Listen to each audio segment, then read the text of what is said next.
E aí, galerinha, estamos aqui para mais uma aula de Química. Eu, professora Sabrina, junto com o professor Almeida, elaboramos uma aula bem bacana para vocês. Como nós estamos falando de ligações químicas, nós acabamos de encerrar aquela parte que falava sobre as ligações covalentes. Vocês viram lá as polaridades, vocês viram também as ligações iônicas, que é a diferença das cargas. Hoje nós vamos falar sobre as ligações metálicas. São ligações importantíssimas dentro da química, principalmente pela evolução no uso da indústria e o entendimento de como se formam as ligas metálicas. Então, vamos lá para a gente conhecer os tópicos da nossa aula de hoje. Então, nós vamos falar sobre ligação metálica, para você entender o conceito, como ocorre. Vamos falar sobre as ligas metálicas, para você entender o que são, como que se surgiu, como que é o estudo delas, e as propriedades dos metais. Ou seja, nós vamos ver características que os metais apresentam que são diferentes das características dos outros elementos. Tranquilão? Então, vamos lá. Ligação metálica. O que acontece aqui? Uma vez que os elétrons são bons condutores de corrente elétrica, é de se esperar que eles possuam uma estrutura de elétrons livres, né? Uma vez que os metais eles são bons condutores, então eles vão possuir uma estrutura de elétrons livres. O que isso quer dizer? Elétrons que podem se movimentar livremente, mas sem abandonar o espaço da região que limita a formação daquela substância. Então, o que acontece aqui? Esses elétrons são liberados e eles são chamados de semilivres, ou livres por um conceito geral, porque eles possuem uma mobilidade na estrutura, mas eles não vão abandonar o que nós chamamos de cristalino, que é a região ali que dá a característica dos metais. Essa é uma das evidências que conduziram à elaboração de um novo modelo de ligação química, que é a ligação química que existe entre os metais. Então, o que a gente precisa entender? O que é uma corrente elétrica? O que vocês acham aí que é corrente elétrica? É uma corrente, um encadeamento de elétrons. Corrente elétrica, gente, nós chamamos de fluxo ordenado de cargas elétricas, ou seja, é um movimento desses elétrons. Então, quando a gente está ali observando o uso de metais como bons condutores, qual é o principal motivo para essa característica? É justamente porque o elétron no metal, na estrutura do metal, ele consegue fluir, ele consegue movimentar. Então, se você pegar um fio, por favor, não pegue um fio que esteja conectado a nenhuma rede. Mas se você pegar um pedaço de fio que está abandonado no quintal ou em algum lugar, e você tirar aquela parte da borracha que cobre ele, que torna ele ali seguro para o uso, você vai observar que dentro existe metal, né? Normalmente alguns metais de cobre, né? O pessoal até faz questão por causa do valor. Aquele metal ele é utilizado para a distribuição da rede elétrica por causa dessa propriedade, dessa capacidade que ele tem de fazer esse fluxo. Então, ele tem uma eficiência muito maior do que outros elementos, do que outras substâncias. Por isso que eles são utilizados aí nessa parte elétrica da distribuição de energia mundo afora. Tranquilo? Então, ali, quando a gente fala de ligação metálica, quem vão ser os participantes?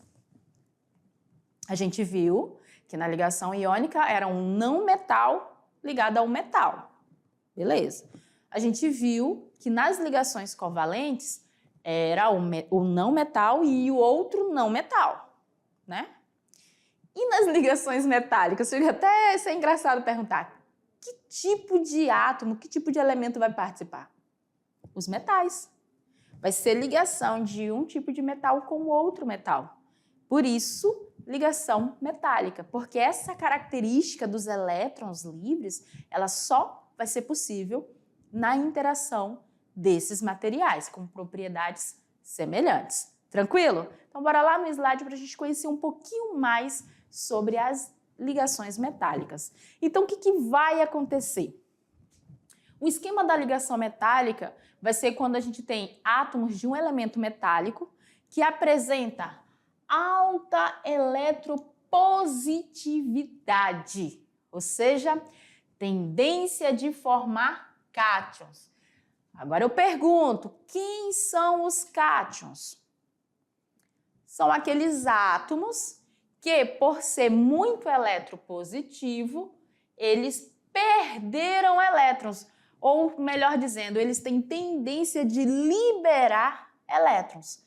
Só que aqui nesse esquema da ligação covalente, essa liberação ela é parcial, ou seja, o elétron ele consegue se afastar ali da eletrosfera dele, do núcleo dele, mas ele permanece girando ali, fluindo no cristalino, né? No cristal ali do nosso metal. Então, a gente tem uma liberação parcial dos elétrons mais externos dos átomos do elemento metálico. O que é o elétron mais externo? É os elétrons da camada de valência desse cara. Tranquilo? O que vai acontecer quando esse elétron ele se afasta ali do núcleo? Nós vamos ter ali a formação de cátions. Então, quando o meu átomo mais eletropositivo tem essa liberação parcial do elétron, quando esse elétron se afasta ali do núcleo, o meu átomo vai ficar o quê? Carregado positivamente. Por quê? Porque vai ter mais carga positiva que carga negativa. Quando a gente tem isso aí, a gente tem a formação das substâncias simples metálicas. Tranquilo? Mas como é que funciona, professora, esse esquema do elétron livre? O elétron se rebelou e fugiu? Como é que isso ocorre? Bom, gente, primeiro a gente tem que entender que os núcleos dos elementos classificados como metais não exercem uma atração muito grande sobre os elétrons da sua última camada. Ah, eu lembro que a senhora falou, mas o professor Almeida nas aulas anteriores, que dependendo da posição do átomo na tabela periódica, ele tinha mais tendência de perder elétrons, porque a atração entre o núcleo e o elétron lá da eletrosfera era baixa, não foi? Nós falamos. E esses caras que têm essa tendência de liberar esses elétrons, eles são justamente os elementos que são classificados como metais dentro da nossa tabela periódica. Por quê? Porque eles têm uma alta eletropositividade. Então, se você pega a tabela periódica aí na sua frente, olhando para ela, aqui nós temos a primeira coluna do hidrogênio. E aqui no final nós temos a coluna dos gases nobres. Os elementos que estão mais para o lado da coluna do hidrogênio, eles são mais eletropositivos. Então, eles têm essa tendência de liberar esses elétrons parcialmente. Ele também não vai sumir para o espaço, o elétron vai desaparecer, não. Ele vai ter um movimento, mas dentro ali do espaço, né, do nosso metal. Então, imagine uma chapa metálica, onde se você tocar nela, se tiver num ambiente frio, você vai sentir frio. Se tiver num ambiente quente, você vai sentir calor. Por quê? Porque ela é um ótimo condutor térmico também. Porque esses elétrons, eles ajudam a gente ter essa sensação, né, de quente e frio quando a gente está tocando um material metálico. Quando a gente sente a sensação do frio, o que aconteceu? O calor da nossa mão, né, do nosso dedo, rapidamente se espalha pela chapa metálica, dando a sensação de frio. Quando a gente tem ali a sensação do calor, por exemplo, no sol quente, se você for pegar uma chapa de ferro, você vai sentir ela quente, porque ela já está tão aquecida, tão agitada as suas moléculas, que se você toca nela, aquele calor vai transferir para a sua mão. Então, essa é uma das propriedades dos metais. Tranquilo? Agora, vamos ver como é que fica o esquema desses elétrons livres? Então, imagine aqui os átomos, né, com as cargas positivas, que são essas bolinhas grandes. Vocês conseguem observar aqui, ó, estou circulando algumas. Esses aqui são os nossos átomos. Então, no metal ali, ó, nós vamos ter vários átomos do metal, vários átomos de cobre, vários átomos de prata, vários átomos de alumínio, que vão dar origem ao nosso metal, e eles vão estar rodeados por elétrons que vão estar livres, e esse elétron vão estar se movimentando aqui parcialmente, que são essas bolinhas menores. Então, o que acontece? Quando a gente teve a ligação iônica, a gente tinha uma atração da carga positiva pela negativa. Só que a atração era a carga positiva de um átomo que perdeu pela carga negativa do átomo que ganhou, certo? Na ligação covalente, a gente tinha as valências se aproximavam e eles compartilhavam elétrons. Já aqui, nas nossas ligações metálicas, o que nós vamos ter? Nós vamos ter que os cátions, ou seja, aquela parte ali dos átomos de onde os elétrons se afastaram, eles vão se agrupar e vão formar um arranjo geométrico definido, que a gente chama de estrutura cristalina ou célula unitária. Os cátions metálicos que formam as células unitárias, eles têm as suas cargas positivas estabilizadas por esses elétrons que estão semilivres ali na estrutura, que eles ficam envolvendo essa estrutura numa nuvem, que a gente chama de nuvem eletrônica. Então, esses elétrons, eles são dotados de certo movimento. Eles podem se movimentar. E isso justifica a propriedade que os metais possuem de conduzir corrente elétrica na sua fase sólida. Vocês sabiam que outras substâncias somente na fase líquida podem, ou na fase líquida não, vamos dizer, em solução, eles têm a capacidade de conduzir corrente elétrica? Um exemplo disso é o cloreto de sódio. Ele ali, dissolvido em água, ele pode fazer a condução de corrente elétrica, mas se eu pego o sal de cozinha ali sólido, ele não faz.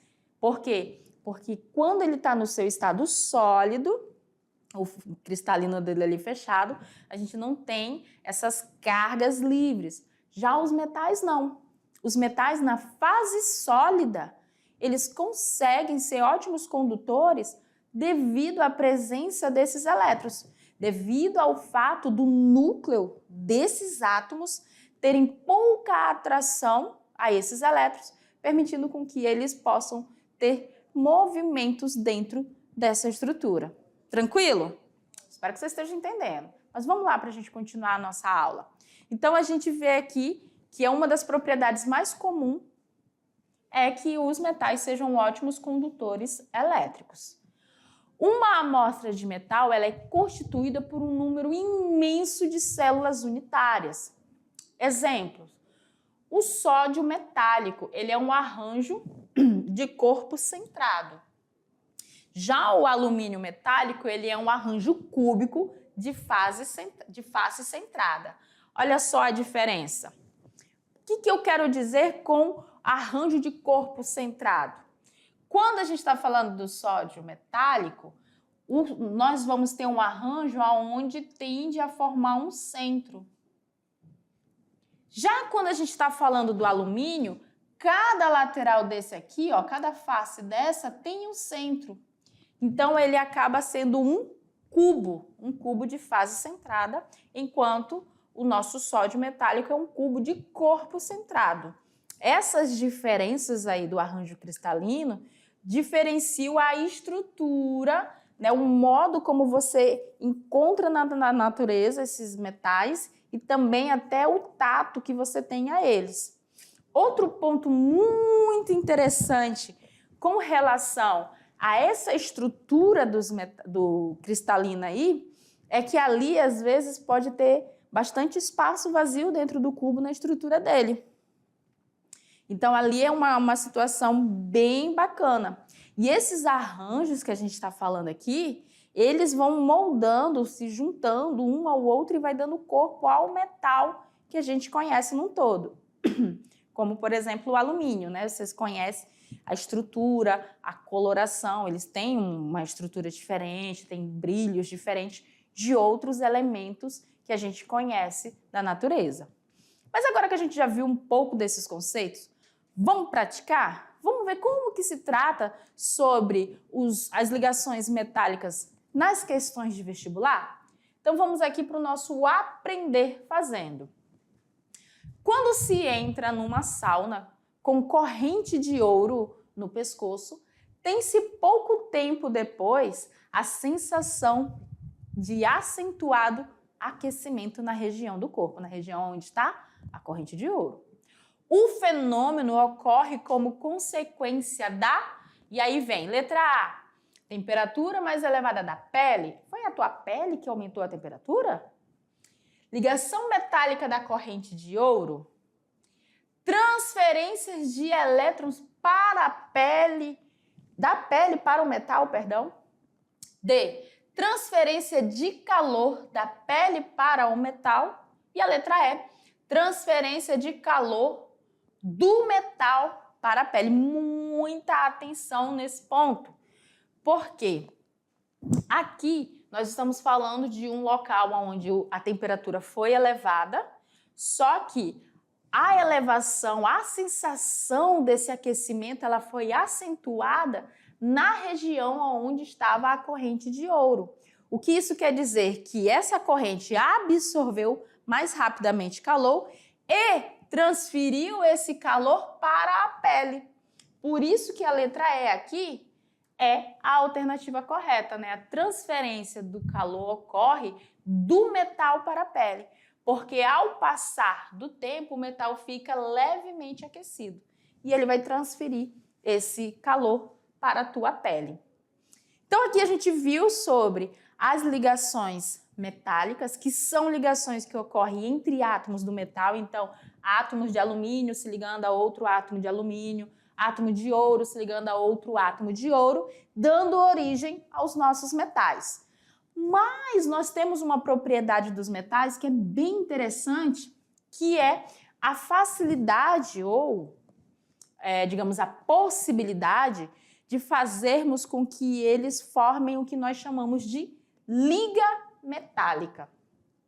Um exemplo de liga metálica é o ouro 18 quilates. O latão, o bronze e o aço. Eles são materiais que apresentam essa característica comum, que é de serem ligas metálicas. O que eu estou dizendo? Que aqui, ó, no ouro 18 quilates, no bronze, no latão e no aço, eu não tenho um único tipo de metal. São ali o que nós temos? Misturas sólidas de dois ou mais elementos. Então, toda liga metálica é uma mistura, onde a gente vai ter ali pelo menos dois elementos diferentes formando a sua liga. Tranquilo? Sendo a totalidade, ou pelo menos a maior parte dos átomos presentes, nesse caso das ligas, sendo átomos de elementos metálicos. Então, olha só para você ter uma ideia de como é. Aqui nós temos o nome da liga metálica e aqui a composição. E a gente trouxe algumas propriedades para vocês observarem a diferença. Então, o aço comum, ele não é só, tem o metal aço. Ele não é um elemento da tabela periódica. Ele é uma mistura de ferro e carbono, né? E aí a gente pode usar ele para fabricar outras ligas metálicas. A temperatura de fusão dele é de 1.300 graus Celsius. O que isso quer dizer? Que a temperatura para a gente derreter esse cara é de 1.300 graus Celsius. E essas propriedades são importantes para o uso desse tipo de liga. Por exemplo, se eu vou utilizar uma liga metálica na construção civil, eu tenho que saber qual é a temperatura máxima que ela aguenta para entrar em fusão ou qual a temperatura que ela tem ali para ficar em ebulição, se ela trinca, se ela vai romper quando ela resfria e aquece, ou aquece e resfria depois. Todas essas propriedades influenciam no uso desse material. Outro exemplo aqui, o aço inox. Olha a quantidade de materiais, de outros elementos que nós precisamos para formar o aço inox. Por isso que ele tem uma maior resistência a oxidação. O que é a oxidação para um metal? A ferrugem. Então, ele é muito utilizado em colheres, utensílios de decoração e materiais de laboratório também. Tranquilo? Então, todas as vezes que a gente fala de metal, alumínio. O ouro é um metal. Quando a gente fala de liga metálica, nós estamos falando de uma mistura de mais de um tipo de elemento. E boa parte, normalmente, é composta por um metal. Tranquilo? Aqui a gente tem algumas das propriedades dos metais que facilitam a gente entender como eles se diferem dos outros elementos da tabela periódica. Por exemplo, eles são sólidos nas condições ambientes, na temperatura e pressão de condições ambientes, eles são sólidos, com exceção do mercúrio. O mercúrio, ele é um metal que em temperatura ambiente ele está no estado líquido e ele é muito perigoso de ser manuseado. Eles apresentam alto ponto de fusão, ou seja, eu preciso de uma elevada temperatura para poder transformar ele de sólido para líquido. Eles apresentam dureza, tenacidade, maleabilidade, ductilidade, quase que não sai, condutibilidade elétrica, solubilidade. Quanto ao ponto de fusão, a gente tem que entender que para fundir esses materiais, a gente precisa de elevadas temperaturas. Por isso que o manuseio deles normalmente é feito em indústrias que têm locais apropriados, fornalhas apropriadas para poder atingir essas temperaturas. A dureza. A dureza é uma medida que estima o quanto um material sólido resiste à deformação permanente, ou seja, aquela quebra que não tem mais jeito, né? Quando uma força é aplicada sobre ele. Os materiais sólidos têm normalmente 3 respostas à aplicação de uma força neles, né? Independente da intensidade. A primeira é a elasticidade, que é a capacidade temporária de mudar o seu formato. E a gente tem um exemplo ali, aquelas ligas, né? Que a gente usa para amarrar dinheiro quando a gente tem muito. Pois é, quando você estica, ela fica bem grande, depois você solta, ela volta ao tamanho normal. Nós temos a maleabilidade, que é outra forma de reagir ao uso da força sobre um material. É a capacidade de permanentemente mudar de formato, mas continuar em um único pedaço. E a ruptura, que é a divisão desse material em 2 ou mais pedaços, de acordo com a aplicação da força. Tenacidade. O que é a tenacidade? É a propriedade na qual a matéria suporta altas pressões sem sofrer a ruptura. A ductibilidade ou maleabilidade é a capacidade de moldar, né, desses materiais se moldarem, formarem lâminas. E aí aqui a gente tem um exemplo, né, desses materiais quando eles vão formando-se de acordo com o formato dos cilindros que eles são colocados. Já aqui a ductibilidade é a transformação de fios, né, para fazer o material passar por furos sob aquecimento.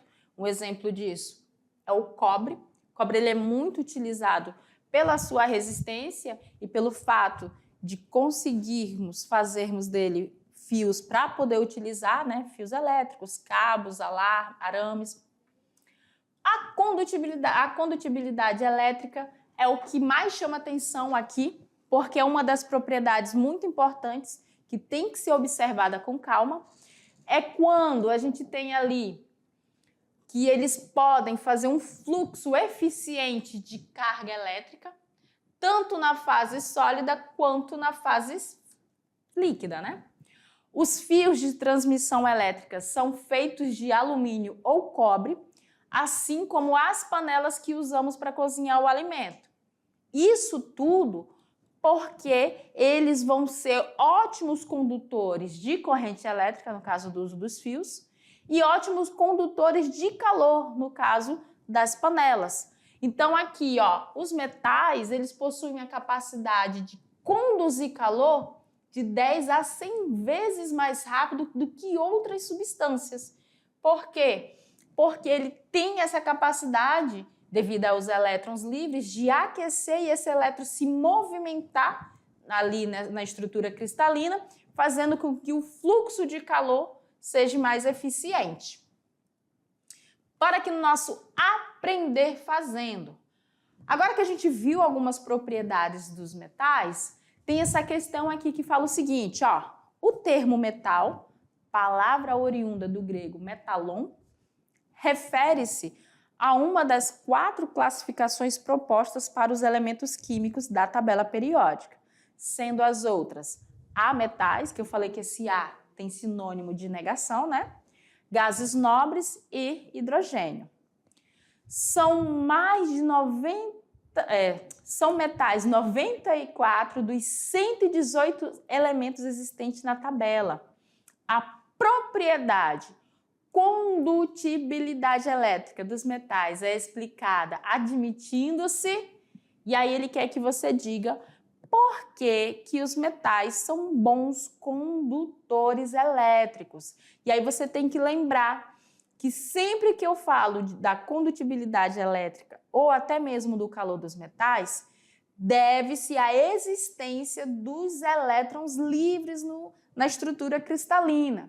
Por isso que não tem nada a ver com a ruptura das ligações e nem prótons, porque prótons não saem do núcleo, né? A não ser que a gente esteja falando de elementos radioativos, que não é o caso. Na letra D fala que ao núcleo dos átomos dos metais que possuem um número muito grande de prótons e eles não possuem um número muito grande de prótons. Até porque se eles tivessem um número muito grande de prótons, não existiria essa possibilidade dos elétrons serem livres.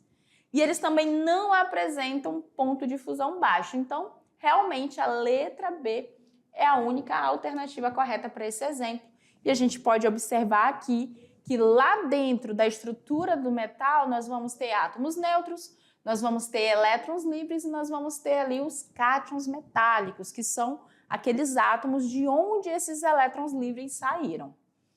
Tem mais um exemplo aqui para vocês, o exemplo de número 3, que diz o seguinte: os metais explorados desde a idade do bronze são muito utilizados até hoje, por exemplo, na aeronáutica, na eletrônica, na comunicação, na construção civil e na indústria automobilística.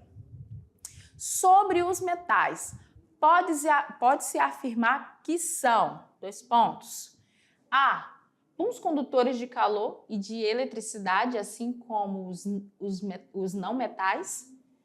B, materiais que se quebram com facilidade, características semelhantes aos dos cristais. C, materiais que apresentam baixo ponto de fusão, tornando-se sólidos na temperatura ambiente. D, encontram-se facilmente na forma pura ou metálica, sendo misturados a outros metais, formando mineral. E a letra E que fala, são maleáveis, transformando-se em lâminas, por exemplo, quando golpeados ou submetidos a rolo compressor. E a letra E, entre todas as afirmativas aqui, ela é a única que apresenta, de fato, uma propriedade dos metais, né? Eles são materiais maleáveis, né? Eles podem ser moldados, a gente consegue formar ali lâminas a partir desses materiais, eles podem ser cortados quando golpeados ou ainda podem ser submetidos a rolo compressor para ter o formato esperado nesse caso. Então, quando a gente pega aqui a letra A, você pode até pensar, não, professora, a senhora passou a aula todinha dizendo que eles são bons condutores de calor e eletricidade. De fato. Só que ela termina aqui, ó, afirmando que isso também ocorre lá com os não metais. Quem é os não metais? O oxigênio, o cloro, o flúor. E eles não são bons condutores de eletricidade e calor. Por isso que a letra A, ela não poderia ser a correta, por causa dessa parte final aqui. Na B, quando ele fala ali que são materiais que se quebram com facilidade, a gente viu que eles têm resistência, né?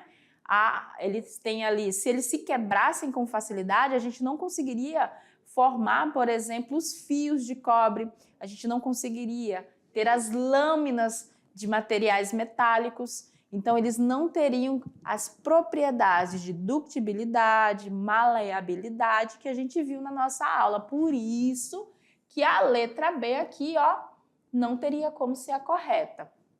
Na letra C, ele fala o quê? Que são materiais que apresentam baixo ponto de fusão. Tornando-se, sólidos na temperatura ambiente. Eles são sólidos na temperatura ambiente, galerinha, justamente porque eles apresentam altos pontos de fusão também.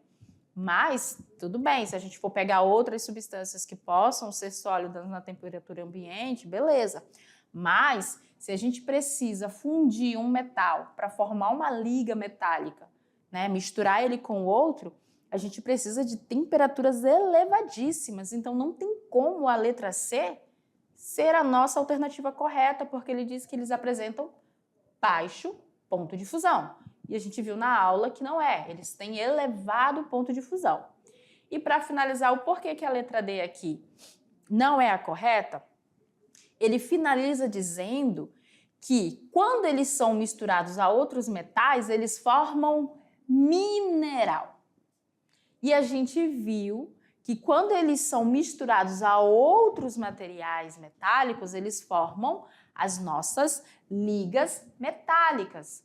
Não falamos em nenhum momento em mineral, nem entra aqui na nossa aula. Então, muita atenção nessas alternativas quando vocês forem fazer atividades e fazerem vestibular, que é para vocês terem cuidado de não marcar uma alternativa que é errada por uma palavrazinha lá no final que às vezes a gente leu nas pressas. Então, tem que ficar antenado nessa questão aí. No mais, galerinha, o que a gente viu? A gente viu ali que o fato dos átomos metálicos serem átomos que têm muita eletropositividade, ou seja, tem poucos átomos, tem poucos prótons, átomos não, tem poucos prótons no seu núcleo, a atração que o núcleo vai ter ao elétron que está ali ao redor, ela é pequena, diferente, por exemplo, dos elementos que estão lá no grupo do oxigênio, no grupo do cloro, porque lá eles têm uma maior quantidade de prótons. Lembram que a tabela periódica, o número atômico aumenta da parte do hidrogênio para a parte dos gases nobres e numa família de cima para baixo? Isso é porque aumenta a quantidade de prótons e a eletronegatividade vai variando nisso também. Por isso que os metais, eles têm pouca força de atração em relação aos outros elementos. Por quê? Porque a carga do núcleo, ela é diferente, né? Eles têm um raio atômico maior também, lembra? Se tem raio atômico maior, significa que tem uma distância maior entre os elétrons e o núcleo desse átomo. Por isso que esse elétron ele tem facilidade de se liberar da eletrosfera desses átomos, podendo formar ali o que nós chamamos de metais tendo elétrons livres. Tranquilo? Então a aula de hoje foi sobre isso. A gente vai voltar já já com a nossa revisão e a nossa atividade de sala. Então fique ligado com a gente.